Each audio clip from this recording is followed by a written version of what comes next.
Wes mari ta iki. When it is ya, what's up? Halo guys, kembali lagi bersama saya di AOD Podcast. Volume berapa nih? Belum. Volume berapa nih? Volume 4. Oh, udara, fuck. Yo, what's up? This is your boy Atlas, aka Eduardo aka Atlas, kebalik, sorry guys. Oke. Tadi aku agak sesat sih. Menghirup udara fakta. Oke.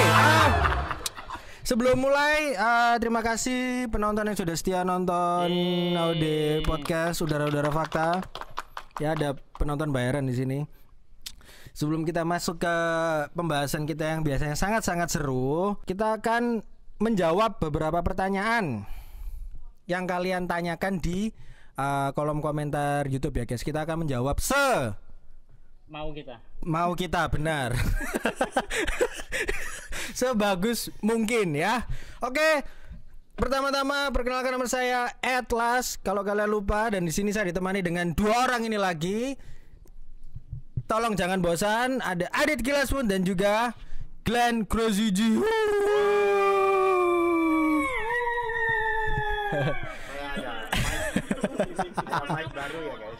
Oke, yang pertama aja paling gampang.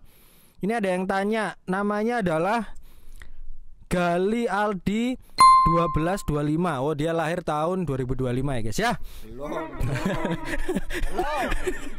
1 Februari 2025. Gimana pendapatnya kalau ada event Dancecom, kita tanya score sheet tapi katanya privacy. Kenapa dia ngomongnya score sheet? Lah, aku ngomong score sheet tadi. Kalau mau skor sheet. Oh iya, berarti nggak boleh privasi. Oke. Siapa yang mau jawab dulu? Adit. Ya, yang pasti kalau yang kayak gitu-gitu tuh yang bikin acara pasti nggak jelas. 1, 2, pasti jurinya juga nggak jelas. 2, kalau memang acaranya itu jelas, benar-benar dance competition yang istilahnya apa ya? Kalau aku bilang ya istilahnya yang Decent. apa itu sebutannya? Proper. Kredibel. Ya, punya kredibilitas lah. Maksudnya eventnya itu punya kredibilitas gitu, pasti akan mensajikan hasil lombanya itu, maksudnya resultnya. Semua di internasional pun seperti itu. Bahkan kalau di internasional malah sampai di post di Instagram dan lain-lain. Jadi supaya semua itu tahu. Kalau memang kayak gitu kan berarti kan patut dipertanyakan juga gitu. Jadi jurinya ini menilai berdasarkan apa? Biasanya kalau kayak gitu-gitu tuh jurinya bukan juri-juri yang kompeten, 1. Atau kadang-kadang mungkin IO-nya sendiri yang jadi juri, penyelenggaranya sendiri yang jadi juri. Jadi itu sangat-sangat tidak baik juga buat perkembangan komunitas dance juga, karena akhirnya di situ mereka nggak tahu. Ditanya privasi, terus misalnya nanti tanya ke jurinya, ya dia jawabnya kurangnya apa? Oh ya kurangnya ini, ya pas gampang lah, maksudnya itu ngecap aja iso gitu ya. Ya ngomong apapun aja bisa gitu. Semua insan juri. Iya benar. Ya salah satunya mungkin yang ajang terkenal ya, jagat antero Indonesia ya. Kayak DBL, nah itu kan nggak jelas tuh score sheetnya tuh. Murid-murid, saya lihat banyak guru-guru yang ngajar, mereka sudah bereffort sampai mencucurkan air mata, berkeringat darah, tapi murid-muridnya sudah berkorban banyak, bayar ini itu bla bla bla bla. Ternyata pengumumannya masuk top 10, top 5 juara, tapi nggak ada score sheet yang jelas. Sedangkan ditanya penyelenggaranya juga tidak pernah menyajikan itu gitu loh. Sedangkan kalau misalnya lomba yang benar-benar istilahnya dari komunitas dan sendiri yang bikin, itu kebanyakan pasti mereka akan menunjukkan resultnya. Ya, semualah, apapun itu, mau WOD, mau HI, mau misalnya Idebit, mau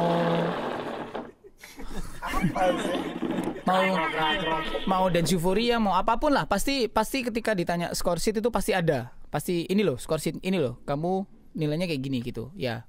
Standarnya kalau di luar juga kayak gitu. Kita kan istilahnya kan kita kan follower ya. Jadi ya kita harus follow seperti itu juga. Ya banyak sih ada kompetisi-kompetisi, bahkan sebenarnya ya ada kompetisi yang skor sheet-nya ditunjukin tapi itu bisa juga dimanipulasi gitu loh. Ya, jadi yang nunjukin skor sheet aja bisa dimanipulasi, apalagi yang nggak bisa nunjukin, yang nggak mau nunjukin, apalagi bilangnya privacy. Contoh eventnya ya kalian bisa tebak, kalian yang tahu nanti tulis di kolom komentar ya. Kompetisi apa yang skor sheet-nya ada, nilainya ada, ditunjukin online lagi, tapi bisa dimanipulasi loh, keren gak? Wah, yang itu sempat menjadi korban mungkin bisa. Iya, yang sempat jadi korban juga. Iya, bukannya kita ya. Yang kedua ya. Ini pertanyaan dari, ini pertanyaan dari orang yang sangat terkenal dan kalian pasti tahu ini siapa? Ki Dadu Dedo 9592. Jadi dia lahir 2 kali tahun 95 sama 92. Halo Kokit. 9 Mei. Kenapa genre style tertentu tidak terlalu banyak peminatnya saat ini? Padahal ada loh yang bisa dibilang orang lama yang sudah menggelutinya. Beberapa style hampir sudah nggak ada regenerasi lagi. Lantas apa yang bisa diperbuat untuk mengembalikan euforia pada masa awal 2010 yang saat itu kita semua belajar banyak style? Terima kasih. Silakan Bapak Glenn Crazy Guntur. Kalau ini aku pakai ini. Oke, boleh silakan. Boleh mic-nya ganti enggak? Nggak mau ini. Kalau mungkin kenapa banyak tapi kurang peminat apa ya? Komunitas kan sangat-sangat berpengaruh gitu kan. Dengan adanya komunitas, adanya wadah mungkin buat orang-orang yang merasa melakukan itu sendiri. Nggak, aku pakai ini aja. Aku nggak bisa sendiri tuh kalau pakai ini. Jadi kayak merasa kalau aduh aku ngelakuin style ini sendirian, tapi oh ternyata ada komunitas ini ya di sini, jadi aku bisa latihan bareng mereka gitu. Mungkin karena kalau kram sendiri itu yang terjadi kan, ada komunitasnya. Terus beberapa orang yang approach, Kak aku suka kram tapi selama ini latihan sendiri, boleh nggak aku gabung kayak gitu. Itu beberapa kali kayak gitu. Makanya tugas-tugasnya teman-teman yang mungkin punya keluh kesah yang sama adalah ya coba aja bikin komunitas gitu. Kalau memang nggak bisa, ternyata udah bikin komunitas dan ternyata nggak ada yang datang atau gimana, ya berarti memang dari daerah situ masih kurang peka aja terhadap itu ya. Jadi latihan sendiri aja terus. Misalnya kayak Adit kan house, cuman dia beberapa kali bikin ini bikin itu di PHP terus, benar? Sama orang-orang ya yang mau PHP Bangke. bangke semua. Tapi at least sudah berusaha dulu gitu loh. Jangan kalian belum berusaha, udahlah pokoknya nggak ada, aku udah diam sendiri aja, akhirnya lama-lama hilang komunitas style itu sendiri gitu. Tapi kalau kalian mau at least berusaha dulu, siapa tahu orang-orang kan kita nggak ngerti juga gitu, barangkali positif yang didapat dari feedbacknya dan lain-lain gitu. Terus tadi apa lagi? Pertanyaannya panjang banget ini. Cara kembalikan euforianya itu loh. Cara 10 awal-awal kita kan belajar banyak style. hilangkan K-pop. Waduh. Iya sebenarnya itu hal yang susah ya. Maksudnya gini, pada saat 2010 dulu awal-awal kita belajar awal-awal kita mulai sharing atau ke apa ya namanya battle tuh mulai muncul dan lain-lain, itu kan semuanya pada haus tentang dance, haus tentang sharing, haus tentang ilmu. Jadi zaman-zamannya kita dulu semuanya belajar semua Dan gak ada yang instan. Bener. Jadi bener-bener semua style kita pelajarin, semua style kita mau tahu apa sih style itu. Terus dan pada ujungnya pun tidak ada yang tidak berguna gitu loh. Jadi apa yang sudah kita pelajari di zaman dulu, style-style lain-lainnya selain main stylenya kita, sangat-sangat membantu kita untuk dance-nya kita sekarang.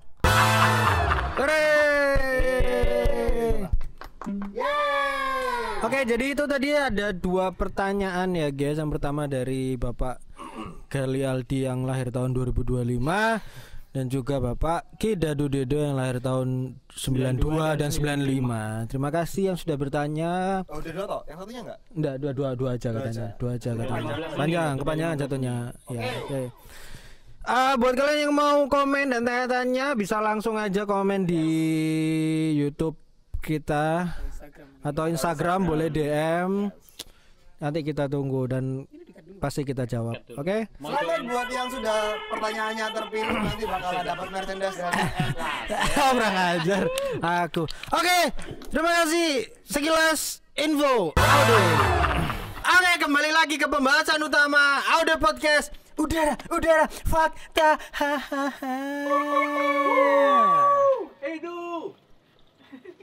Guys, maaf ya guys, ada fans saya di sini. Oke, hari ini kita membahas apa? Hari ini kita ngobrol santai aja guys ya, karena kita akan membahas apa saja yang terjadi di dunia perdansan Indonesia ya guys ya. Jadi kemarin-kemarin ada banyak event ya guys yang terjadi. Sudah mulai ketawa. Baru ngomong event. Dulu ketawa. Enggak, jadi gini guys. Ini ada beberapa bukan persoalan ya, maksudku Fenomena yang terjadi beberapa hari sebelumnya. Anjay. Oke, tadi kemarin aku lihat-lihat bukan ya research lah ya, lihat-lihat terus mendapatkan sesuatu yang menarik, guys. Yaitu ini adalah fenomena di mana perdebatan selalu terjadi pada saat dance competition. Yang di mana penilaian itu selalu menjadi masalah utama dikarenakan antara bias dan preference atau tidak jurinya. Kenapa? Kamu kan gini. Ya. hand sister asik. Sister satunya masuk. Oke, kamera mengarah ke dia. Sister satunya Yoi. belum mandi, guys. Gini ya, kita kan ada dua dunia nih di scene dance Indonesia ya, street dance ya. Ada dua. Yang pertama adalah dancer yang fokus di koreografi, dance competition ya kan. Yang kedua adalah freestyler pasti yang jelas. Nah kan dua jalan yang berbeda nih. Dan kebanyakan kalau misalnya di dancecom ya, kebanyakan nggak semua, itu yang jadi juri bisa jadi adalah orang yang mengambil jalan di dunia freestyle. Fokusnya di sana begitu. Meskipun yang freestyle kan juga bisa bikin koreografi ya. Tapi ya kalau menurut saya juga pasti yang lebih kompeten adalah yang hidup di dunia yang koreografi ini tadi, karena menurut saya juga lebih update aja gitu loh. Kalau menurut bapak-bapak di sini itu bagaimana persoalan seperti ini itu?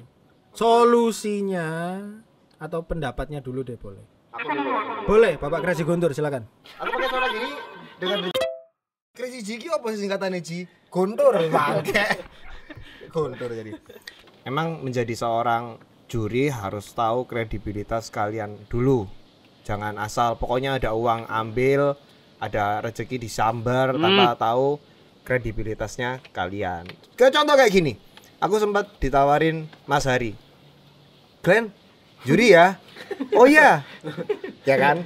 Pertamanya, oh nanti ini yang bagian kok street dance gini nih. Oke. Terus akhirnya jadi ikut yang juri tradisional. Mas, aku nggak bisa tradisional. Nggak apa-apa, kamu menjurinya sebagai kayak kedewasaan menarinya seperti apa. Karena kan kalau kita bisa ngelihat lah orang yang bisa menari seperti apa, yang tidak bisa menari seperti apa gitu. Jadi bukan yang terlalu teknikal, terus kayak musicality-nya gimana Glenn, karena kan Mas Hari percaya dengan musikalitasku kayak gitu. Jadi ada reasonnya dulu, aku tanya kenapa kok aku yang dipilih. Jadi nggak langsung aja loh aku pokoknya ambil gitu, enggak. Tapi aku tanya dulu, Mas kenapa kok aku, padahal aku nggak bisa nih kalau juri kayak gini nih. Dia mau melihat penilaiannya dari sisi lain. Sama kayak yang aku disuruh juri terus menilai dari sisi street dance kayak gitu. Jadi karena ada alasan yang menurutku make sense, makanya aku mengambil itu. Gitu.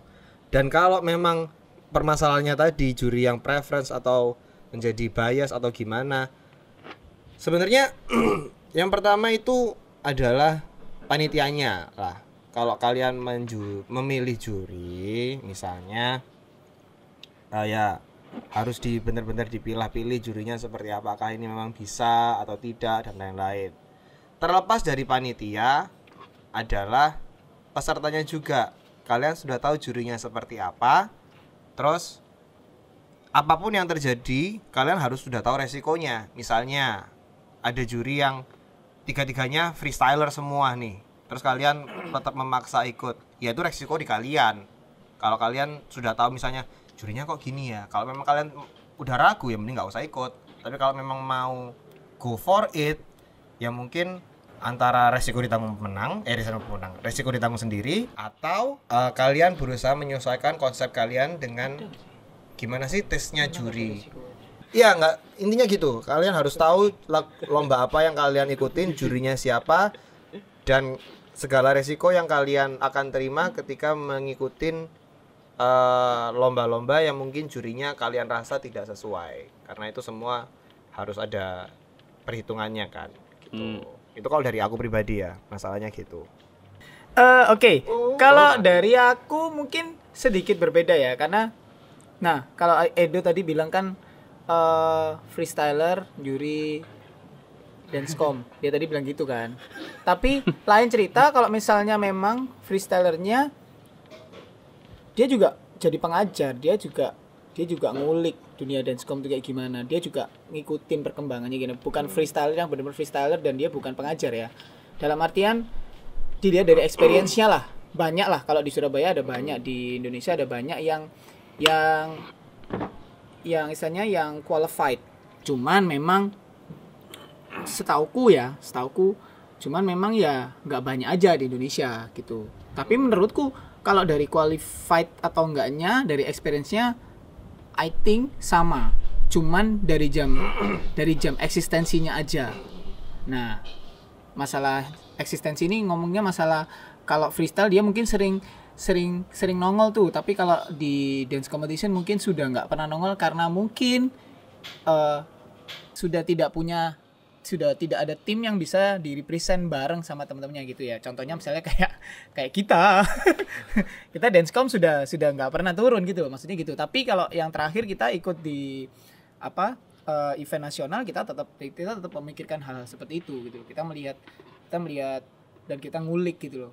Perform tuh kayak gimana, dancecom tuh kayak gimana. Even kayak aku pribadi pun karena aku punya murid, jadi aku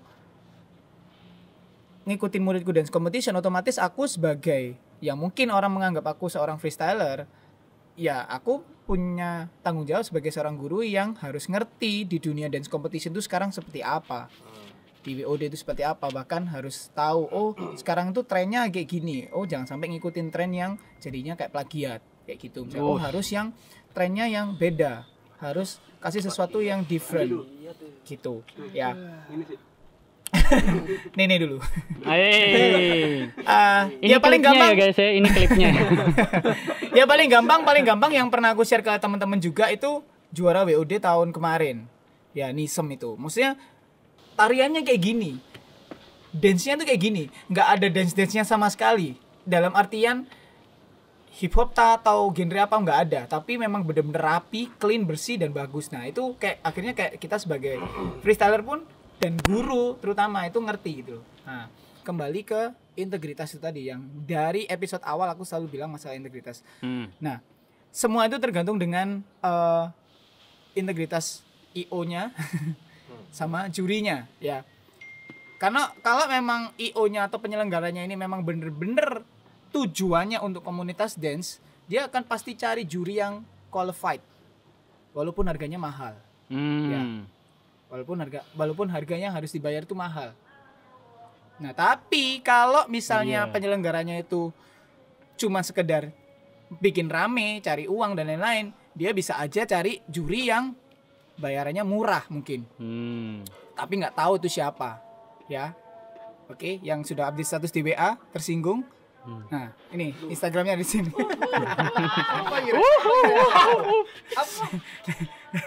Aku cuma ketawa doang ya. Aku nggak tahu apa-apa ya. Aku ketawa. Ya. The worst birthday ever katanya. Waduh. Indominya habis. Kasih. Lu ya tarik. Ya kalau aku sih gitu ya. Maksudnya juri itu tergantung integritas. Kalau kamu memang punya skill, punya experience, kamu punya kuasa. Bukan itu. Enggak, jadi kalau aku sempat ngobrol sama anak-anak, kenapa orang itu bisa jadi juri itu biasanya paling enggak itu kalau kemarin kita bahas tuh ada 3 ya. Dia punya experience, dia terlibat dalam komunitas dan dia benar-benar punya skill atau achievement itu banyak ya. Dan 3 ini tuh paling enggak bisa jadi tolak ukur. Nah, Terus untuk sebagai juri ya you have to know your value gitu loh. Maksudnya integritasmu apa? Kalau memang kamu tahu itu siapa dan kamu misalnya aku terus kayak disuruh juri lomba waking gitu ya kan nggak mungkin ya. Nah, makanya gitu. Pasti akan tak tolak mentah-mentah gitu loh ya. Karena aku nggak qualify di situ. Walaupun aku pernah belajar, walaupun aku tahu, tapi kan nggak mungkin gitu loh. Bisa dihardik aku ya nanti, bisa dicaci maki dengan baik-baik nanti. Ya. Gampangnya kayak gitu. Integritas hal yang seperti itu. Jadi harus tahu. Yang ketiga adalah guru atau pesertanya yang mau ikut lomba. Jadi harus tahu ini lombanya kayak gimana. Kalau aku lebih menekankan ke yang ketiga. Jadi pengajar atau coach atau guru ini harus tahu ketika muridnya mau ikut lomba. Yang pertama. Itu yang aku belajar juga. 2, muridnya juga harus ngomong ke gurunya atau tim ini harus ngomong ke teman-temannya. Ini lombanya bagus nggak untuk diikuti. Kalau perlu di blacklist. Ya, nggak ikut semua. Oke, karena nggak jelas lombanya biarin di cancel kayak mau nggak ada pesertanya bodo amat. Ya, kalau kalian memang bener-bener yang nomor 3 ini tadi fokus sama di komunitas dance ya. Kecuali kayak wah ini pas nih, nggak ada yang ikut, kita ikut yuk biar kita dapet juaranya. Nah itu beda lagi ya. Beda lagi itu ada maksud terselubung ya terserah sih. Terserah. Ya tapi so far ya. Yang ketiga ini yang paling penting karena kalau nggak ada peserta itu nggak mungkin jalan. Jadi peserta juga harus benar-benar mikirin. Misalnya nanti tanggal 30 SOS, nah itu ada event tuh ya, SOS ya. Ada lombanya, ada dancecomnya, dilihat. Oke, ini acaranya komunitas dance, anak-anak dance yang bikin. Jurinya juga orang dance juga dan dia juga qualified untuk jadi juri. Iya, toh monggo langsung ikut gitu loh. Jadi itu juga berlaku di dancecom dan di battle juga sebenarnya. Nah, terus kalau masalah bias dan preference tadi kembali lagi ke awal panjang ya ternyata ya. Panjang. Memang sudah dibilang dari awalnya panjang. Ya, kalau bias dan preference itu makanya juri dancecom itu paling enggak sebenarnya ya ada banyak. Kalau kita lihat HHI, standar internasional, WOD, terus Vibe itu jurinya nggak mungkin 5, pasti lebih dari 5. Jadi setiap orang punya preference masing-masing. Di samping mereka sudah ada guideline score sheet-nya itu apa aja yang harus dinilai gitu. Tapi setiap orang pasti beda-beda. Menurut Edo kayak gini, menurut aku kayak gini, menurut Glenn kayak gini, mungkin itu belum tentu sama. Walaupun pada intinya nanti nilainya juga kita sesuai dengan guideline-nya itu tadi. Itu. Kalau aku mau nambah. Ini kalau kejadiannya dibalik sekarang ya. Gimana kalau battle tapi dijuri sama orang yang nggak pernah battle cuman dancecom aja? Ya kan? Mau kemana? Oh ini loh, stretching. Ini bukan gimana tapi langsung nunjuk. Bukan nunjuk sih, langsung mengundang ke podcast berikutnya. Enggak, maksudnya untuk kalian yang nggak pernah battle tapi ditawarin sama mungkin satu universitas tertentu untuk battle, meskipun kalian punya nama, sempat tampil di TV, ajang pencarian bakat, nama tim kalian ya. Tolong nggak usah diterima. Maksudnya kalian kalau mau preference di dancecom aja it's okay gitu loh. Cuman kalau sampai kalian ke battle yang repot nanti, yang maju nanti banyak orang daripada kalian disikat sama banyak orang ya kan. Jadi mending tahu ranahnya masing-masing. Kalau memang kalian tidak berkualify di situ, jangan diambil. Itu pesan dari aku. Sarangi, nggak sarangi. Oke. Nih, dia mulai pindah. Tapi Mulai panas. mending disikat rame-rame sih. Bersih loh kalau disikat rame-rame. Bersih. Kan bersih. Bersih. Bersih dong. Jagalah Nggak kebersihan. salah, jagalah kebersihan dong. Nggak salah dong. Yoi. Oke. Tadi ini ya apa? Ngomongin battle ya tadi. Ini Mau nanya, apa? kalau misal ada anak kecil Ini menjurus ini. Nggak suka aku pertanyaan kayak gini. Cut. Weh. Ini perkenalan dulu ya guys. Ini kalian nggak tahu kan siapa pasti. Halo, aku Yosua dari Joji Crew Bali. ngehadapinya tuh gimana? Apakah kita harus ngejaga attitude karena dia anak kecil atau kita lawan, kita battle gitu aja? Aldo dari AOD. K-pop manfaatnya juga aku nggak tahu sebenarnya manfaatnya apa. Lydia. Dari mana? SOS. Orang-orang nggak tahu SOS itu apa SOS. Coba. Parah sih. Loh. kita mau bikin event tanggal 30 Juli. Jadi buat kalian di Royal Plaza. Jadi ayo ikutan. Parah sih yang nggak ikutan. Aduh. Ini ada yang nggak ikutan doh, parah. Tapi aku agak sesat sih. Menghirup udara-udara fakta.